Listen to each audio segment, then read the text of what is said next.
Get ready. It's time for a well-deserved break, Pittsburgh. From the KDKA TV studios, it's Pittsburgh Today Live.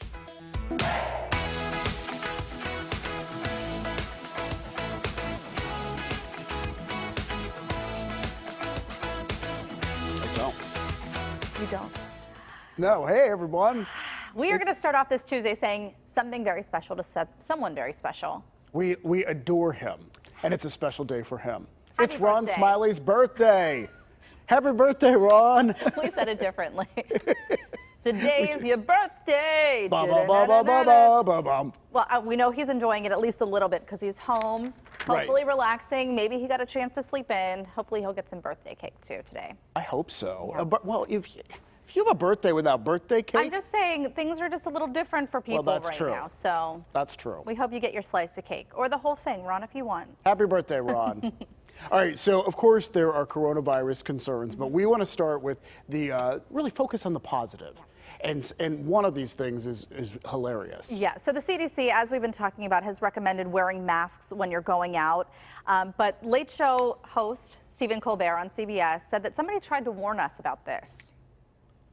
We were supposed to be covering our faces this whole time? Oh my God, Billy Porter tried to warn us. I love it. Famous Pittsburgher Billy Porter was pulled into this, so we just had to share it with you. Yeah, so yes, Billy Porter knew before the rest of us, apparently, to Cover the face. So I'm that sure was funny. There are some fashionable ways to do it if you There want probably are if you're going to raise the bar. Yeah. you do. So this other piece of video I love because, you know, have you ever been a bingo caller for any bingo? No, but I do love me some bingo. I love bingo too, and it's fun to be the caller. But the caller in this case is someone very well known. Let's see if you recognize him. We got an I-24, I-24. Oh! Do I recognize him? I love this video. Charles King's in the iPad up high. We got 2 winners. Look at this. Look at that board. Now, see, and this is what I love. I love when you see the virtual screen and you see all the people playing bingo. So Matthew McConaughey chimes in. He's the bingo caller for this. It was a home in Texas, right? Where he's from. In his home state of Texas. Yeah, so he called, and I just think it's fantastic. He got his mom in it, his wife, his kids were all in it. Everybody was involved. The whole family was involved. Yeah. Good stuff. Well, when Western Pennsylvania, when they know that someone is in need, they always step up. Yeah. And we have proof of that. Again, we have some incredible video. If you saw this was like right around lunchtime yesterday. This was the line of cars outside the Greater Pittsburgh Community Food Bank for this food giveaway. This is the second week in a row that they've done this. And the line literally stretches miles. So it shows you the need in our area, but also really fantastic that people are stepping up. So they pull up and then they put in the trunk of your car a box filled with food items and other stuff. So I think that, you know, we've talked about food insecurity in the past, and the Greater Pittsburgh Community Food Bank, they're always there to help. They never stop giving. They never stop, you know, trying to organize and raise funds so that they can give to other people. But when you see that line of cars, I know, it really speaks to just how many people are hurting right now. Yes. And thank goodness that we live in an area with an organization like the Greater Pittsburgh Community Food Bank and so many other folks who really give, you know. And we want to let you know about this because we thought this was something different. A couple places are doing this now. So Senti Restaurant, which I will confess, it's one of my favorite places. It is in Lawrenceville and it is right down the hill from where we live, so we go there all the time. They're starting something today called Adopt a Healthcare Worker. And this is one of their pizzas there that are just wonderful. And so anyhow, what you can do is you can send healthcare workers, you can send groups of 10 sandwiches, lasagna for even more than that, the large tray pizza, $18. That you pick the hospital, they will deliver it to the hospital starting today at lunch. What an amazing idea. On many levels, you're supporting local business. Right. And you're giving back to healthcare workers who I know, my mom is a nurse, and I know when she worked in an ICU, it was nonstop on her feet the whole 12 hours of her shift. So they don't stop on a normal day. Yeah, and think about that, a now. 12-hour shift on a normal day, Right. and now what they're dealing with, you know, maybe in a small way this helps us just show how much we care. And, Yeah. you know, And my mom even said, you know, she's working in Vermont now, and they have to wear masks all day, and that even puts a strain on you while you're Oh, I'm working sure. I'm during sure. that time. I mean, So- I've noticed that just now out over the weekend, and you know, you wear a mask, and it's you have to get used to it. It's a Right. very different kind of thing. Yeah, so we're doing some great stuff. Yes, and Common Plea Catering is doing something very similar. So donations for them are being accepted through PayPal. Each meal for Common Plea is $10, and then they're going to be delivered to hospitals with contacting anyone in person. So they're going to be able to drop them off very safely. We have the link for that as well, so that you can recognize first-line responders. Okay, so one of my favorite things, and I got to find someone to do this for.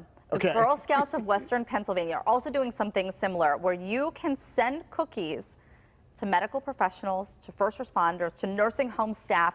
This is called Hometown Heroes. So we're sharing some video right here of police officers from Shaler with several boxes of cookies. And, you know, they just want to give back during this time, you know, and I Right. think that this is a sweet way. It is to a show them sweet you way. care and you're Who thinking about doesn't them. love Girl Scout cookies? And I do think we do have a picture of the Shaler police with they have big in case we don't pull it up. They have big there it is. There it is. Big boxes right there on the table. So great idea for the Girl Scouts of Western Pennsylvania.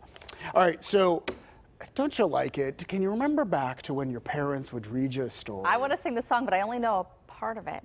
What, the Reading Rainbow? Rainbow, yeah. Go ahead. I don't. That's all I know. I That's like kind of remember you literally the tune. you know a part of it, like the title of it, and that's it. That's all I know. If you remember LeVar Burton from the PBS show Reading Rainbow, or you know, you may know him from Star Trek: The No, Next I don't. Generation, or Roots. I mean, I'm showing Reading my age Rainbow. here. Reading Rainbow. That's how I know him. Well, it turns out because of Reading Rainbow, he wanted to be able to do something, and he thinks, you know, what I can do right now is do what so many people know me for, is read some stories. So just listen to this. Was a girl who loved stories. She didn't mind if they were read to her or told to her or made up in her own head. So this is Amazing Grace. It was written by Mary Hoffman, and he actually did an interview with CBS this morning, yesterday, before he read his first book, and about choosing this book in particular. And like you said, he just really wanted to do something to help. Right, something to help. And so he's reading to kids. He's reading like 3 different times a week. Yeah. He's reading to children, teenagers, and adults. Yeah. So even if you're an adult, and you would feel better if LeVar Burton read you a story. I think I would feel a little I bit think better so if too. I had Yeah. LeVar Burton reading to me right about now. And one of my favorites is doing the same thing. Dolly Parton. Don't you love Dolly Parton? How can you Hello, not I'm love Dolly Parton, the book lady from the Imagination Library.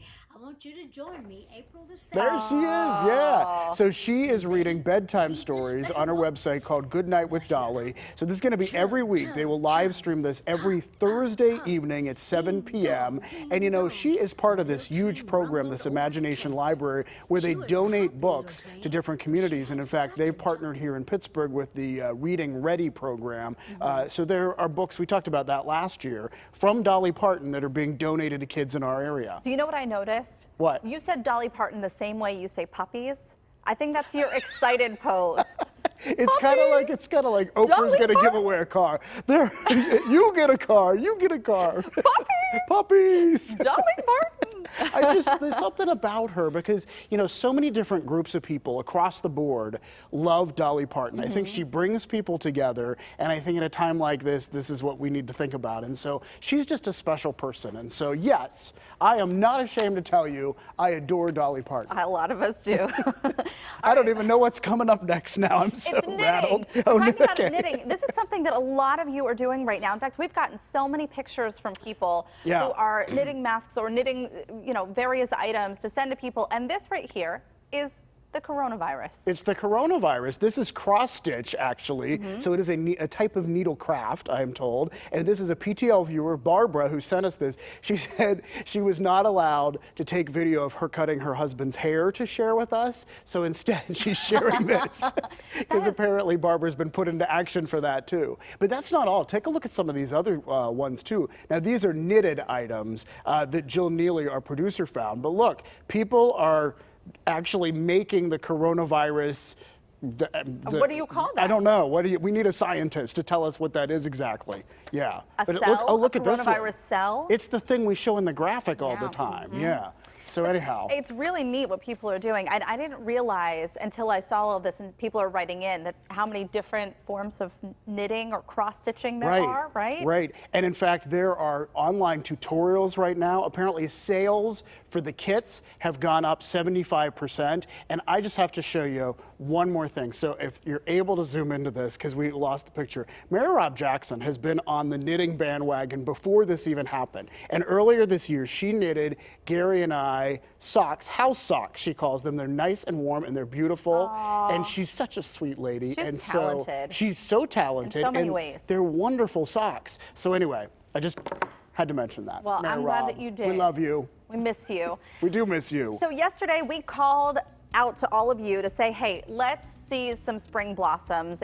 I think it brings so much cheer and happiness. Absolutely. And you have answered our call. We have lots of pictures to show you right now, and we're going to get started. So this is one our producer Jill Neely took. She took several. They were all beautiful, but we wanted to share that. And then the next one is from a member of our crew here, Daryl. He says, loves to garden. Oh no, this is not Daryl's picture. Okay.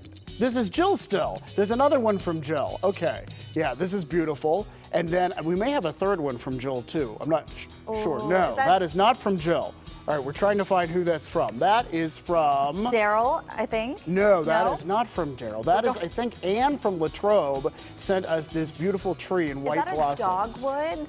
It could be a dogwood. That's a good guess. I don't know. I'm just guessing. She says this is her favorite time of year. And there are magnolias. Yeah, just beautiful. I love seeing all the magnolia trees in bloom, and the dogwoods are so pretty right now, too. This is from Sharon and Cranberry. And next up, Bonnie from Indiana, PA, sent us pictures of daffodils. Aww. She says they are a promise of things to come, and they are. So if you are out walking, keeping a social distance, of course, and you see something beautiful in your neighborhood, send it our way. We'd love to share pictures all week long.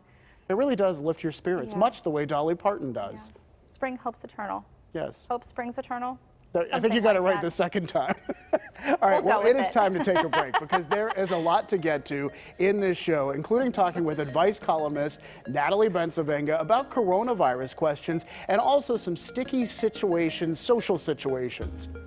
And we are going on a bear hunt, not for real bears, of course, but just for fun. Salita Pompiani just went on one herself and explains how it's helping families find some outdoor fun these days. Plus, if you're on the hunt for love, see how one man got creative to reach the object of his affection from a socially appropriate distance using a drone. We love this story. It's a great story. And we're also talking with a modern-day matchmaker about overcoming obstacles to love and dating these days. Her advice for do's and don'ts for singles trying to mingle online or by text. Do you like how I read that? Okay. Plus, a virtual visit of the Heinz History Center. It's all ahead when PTL comes right back on this Tuesday, April 7th, Ron Smiley's birthday.